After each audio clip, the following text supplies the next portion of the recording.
Hey guys, Cozy here, and I have a nice little story whipped up for you guys. So, this is the first episode of Story Time with Cozy. Once I get some thumbnails made up, I'll start adding them to them. So, alright guys, before we get started, this is something that's kind of different. A lot of the YouTube commentators nowadays, they just take video games and put commentary on top of it. So hopefully this will kind of separate me from everybody else, hopefully. So, as you guys know, this is a series where I spend the week writing up short stories or poetry or something like that, and then I make a video that you guys can either watch the gameplay and listen to my story or listen to my work, or you guys can play the video and then go and do something else while you listen to my work. Hopefully you guys will like it. Anyways, here is the first episode of Story Time with Cozy. I hope you guys enjoy. Links and everything will be in the description below. Hopefully you guys will like it. Don't forget to hit that like button, hit that subscribe button, and if you guys do like it, make sure you share it. Let's get it out there. Anyways, enjoy. The Old Man at the Dock, written by Orrin Mount, recorded on Saturday, August 31st, 2013. It was a cool, foggy day that day down on the fishing docks. The air was quiet out on that lake, and nothing could be heard but the distant sound of the crickets. Every once in a while, the sound of a bird chirping could be heard over the sound of the crickets. The sound of the occasional fish would pop up from time to time. That seemed to be the morning bouquet of sounds out on that lake.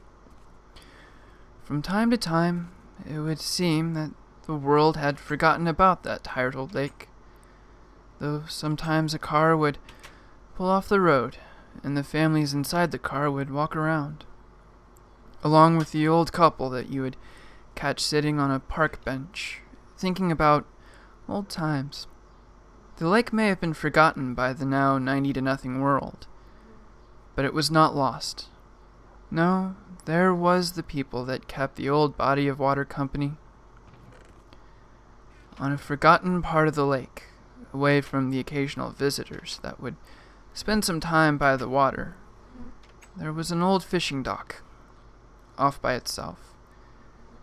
There on one of the older seats sat an older man. The wrinkles on his hands and face showed the age. Slowly, the man opened a foam box and began digging in the rich, black soil. Once he had a good worm to sacrifice to the fishing gods. He baited his line, and with a swift flick, sent the poor worm to a watery grave. He sat the rod down on and sat back on the bench with his hands in his pockets. His attention drifted away to the water as his baited hook slowly made its way to the bottom of the lake. The sounds of the crickets and the birds taking his mind away from the life he has lived, as well as any problems that was at hand. A slight cool breeze came across the lake that sent a slight shiver down the old man's body.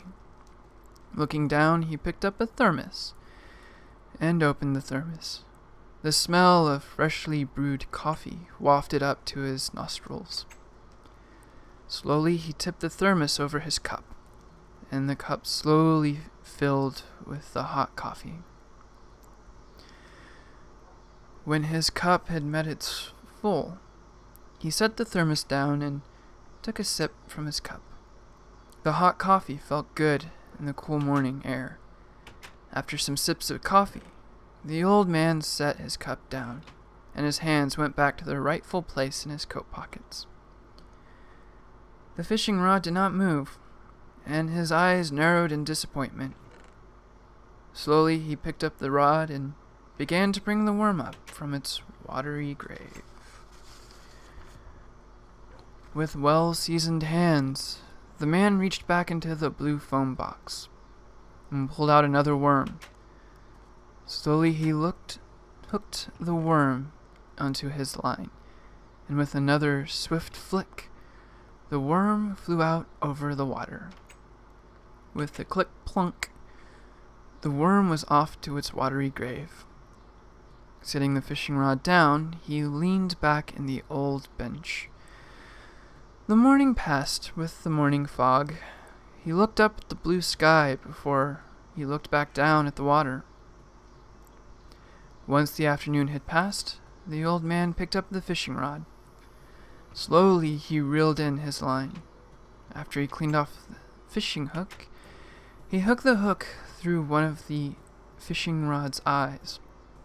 After he did this, he gathered up his stuff. "Well, sometime tomorrow," he said, before turning and walking away from the fishing dock.